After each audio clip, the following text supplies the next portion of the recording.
les producteurs de ces nouveaux investissements. Le pouvoir et Europe Écologie Les Verts. Et je me dis, la chose à laquelle il faut faire hyper attention avec la démocratie 2.0, c'est la fausse promesse faite aux citoyens. C'est-à-dire qu'à partir du moment où on a le droit de s'exprimer et de dire « Oh, ben, finalement, je trouve que votre projet, machin, allant de la rue truc et la rue, il n'est pas si bien que ça parce que nanana. » Et puis alors après, il y a un autre citoyen qui répond « Oui, mais si, c'est quand même pas mal parce que et le feu rouge, et le truc est bidule.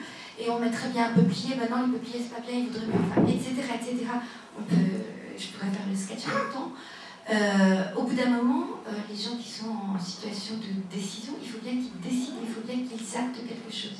Et donc, il y a forcément, parmi, si on imagine qu'il y a 100 personnes qui se sont mises à discourir, il y en a forcément 99 et peut-être 99,5 qui ne vont pas être contents parce qu'on ne les aura pas écoutés à 100%. Forcément, c'est impossible. Je veux dire, c'est impossible.